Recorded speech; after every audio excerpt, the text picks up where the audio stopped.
Welcome to TheoTrade. Don Kaufman here, May 20th, 2026, it's Wednesday afternoon. Nvidia earnings are out just seconds ago. Well, the initial knee-jerk reaction is some sell-side activity, but you know, it's Nvidia. Jensen will put on his leather jacket and maybe away we go. We'll have to see. The impact right now to the futures contracts, though, is not all that extreme just yet. Just to give you a quick feel here, as Nvidia's earnings are out, stock right now is down between $5 and $6, but the expected move is just north of $13. So we ain't home yet, not by a long shot, but highly anticipated earnings of Nvidia. Maybe not necessarily living up to expectations, but you're just not getting a huge glut of order flow and or sell side activity on this, which again leads me to believe, well, by the time they have the conference call, could get a bid back to it. With that, let's get into it here on this TheoTrade evening update. You know, one of the first things that I want to mention, just overall in the markets, there's been kind of a critical change of pace, and I'm a little bit kind of taken back by this, but well, I'm going to explain to you right now. Retail order flow seems to be stepping back. I'm going to start here in the S&Ps, and I was explaining this while I was live on TheoTrade today, but it's important enough to kind of, you know, make the grade, if you will, for this evening's video. If you take a look at the S&P futures, now for those of you that don't necessarily trade S&P futures, that's fine, it's okay. But the S&P futures are often used for hedging, okay? Yes, people definitely trade S&P futures like I'm bullish, I'm bearish, but the volume, the size in the S&P futures really comes from hedging activity. Somebody trades in the SPX, there is no underlying to the SPX, right? So when somebody trades in the SPX, okay, you know, where is there an underlying? When I hit, you know, the bid or offer to buy or sell, so it's not tradable, just the options are tradable. The S&P futures, okay, are your offset. And the reason I'm bringing this up, there's still considerable volume in the S&P futures contracts, which is, again, indicative there's a lot of hedging activity going on. You know, professional trade is still doing their thing. And why do I say that retail trade has subsequently backed away a little bit? And that has to do with this. This is actually the OCC report from last night. And, you know, it's just not that often I want to bring this up, but as I said, I think it's critically important. So this comes from yesterday. Obviously, you know, today's the 20th. Maybe we traded a little bit more volume today, but last night, we're only showing about 63 million contracts trading.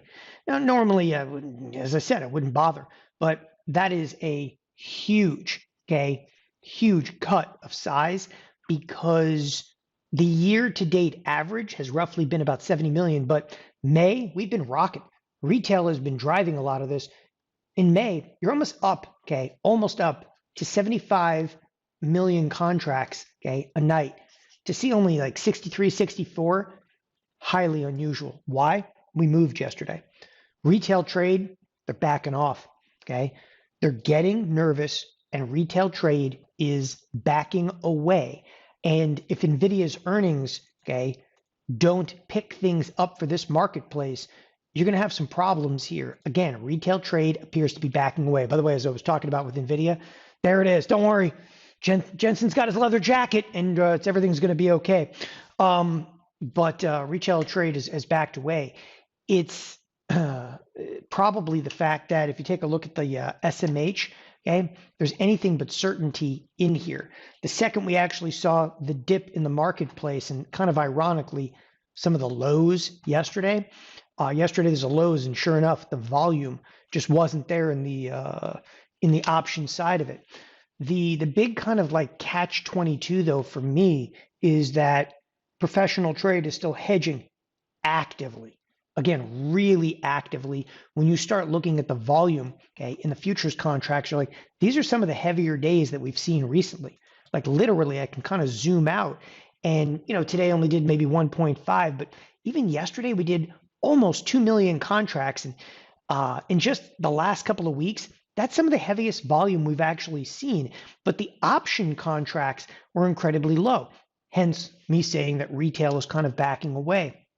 I also further that with, all right, maybe they step back in, but there's clearly some nerves in this marketplace, possibly because the bonds, okay, over the last couple of days got rocked. There's a recovery in the bond market today. It was done with some serious size. How the bonds trade into the remainder of this week on Thursday or Friday is everything. You get bonds back below 109, okay? We're in trouble at that point. I mean, real trouble for this marketplace. And that, okay, I would put right at the forefront of what you're watching tomorrow, as much as obviously the trade, okay, expressly from Nvidia, right? So Nvidia, look, their earnings, they were going to be good. It was just, are they going to be good enough? Quite ironically, Nvidia right now is massively unchanged. Just about 10 minutes after their earnings are out, we are massively unchanged, but kind of clawing back a little bit. So retail trade kind of backs away to some degree. We're going to watch very carefully over the next few days, not only the volume, okay, but the surge of call volume, okay, really dissipated. And that, okay, is some stark contrast. And that's where, I try to come in here and say to you, like, look, it's critically important because retail has been behind, a tremendous amount of this rally in the markets. Okay, can that change? Of course it can. Next thing on the docket. This one is actually frustrating for me to even talk about at this point. Markets opened this morning, and we open and trade, okay, continues to kind of be scattered and broken. Okay, what actually ignited the S&Ps to be up some 1%? Well, ladies and gentlemen, once again, we got Hormuzed. I am at the point of pretty much infuriated the number of times that we price in peace. I mean, it's not, okay, it's not even amusing at this point. Okay, it's a little bit amusing because it's literally been between 40 and 50 times I've had to hear this exact same crap again and again. And it is just that. They've been stringing this thing on, and how many times we've had to hear about peace deal, it's peace deal, it's peace deal. Okay. Once again, okay, the market, it buys, it bought it. Literally, not figuratively, literally, it bought it. And we ignite, if you will, to the upside to a larger degree. The S&Ps, okay, they bought it. And oil, okay, sold off again. But oil, to a larger degree, just dropped back down to, well, okay, they don't buy it, meaning that oil just dropped back down to $98 a barrel. So nothing is set in stone yet. But every one of these, okay, in every announcement, okay, is this another burst to the upside for the S&Ps? This isn't about me being bullish or bearish. This is about, okay, how many more times do we have to see the exact same crap to understand, that it's not necessarily happening. Okay, and maybe we'll be wrong this time. On the 44th time we were wrong.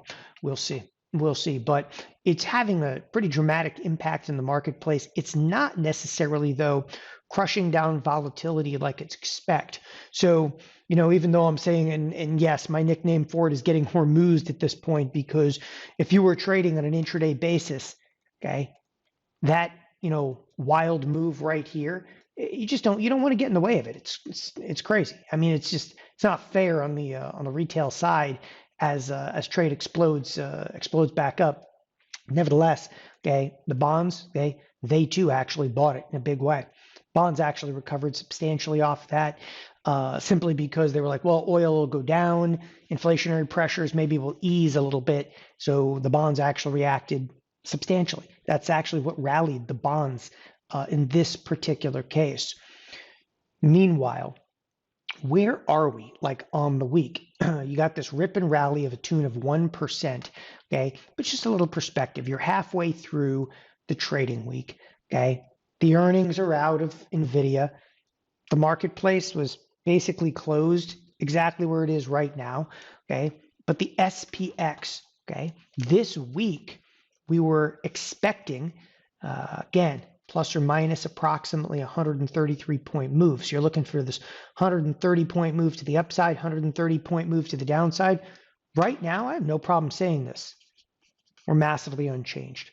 Okay. And you're headed into a holiday kind of weekend. So, I think if we're going to see some price action, it's coming tomorrow. I mean, literally, you got tomorrow pretty much just some bigger price action.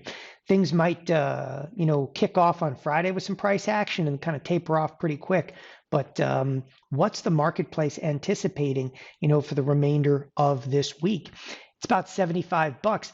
But I'm bothered by that number. I got to tell you, I would take the over on the $75. I'm not afraid to say we very likely could still hit the upper or lower edge of the expected move.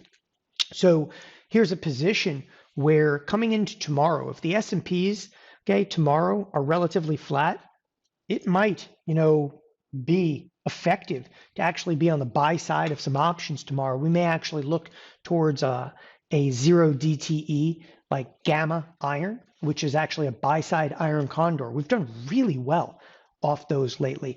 A lot of trading opportunities in this. As I said, though, retail kind of feels like they're backing away.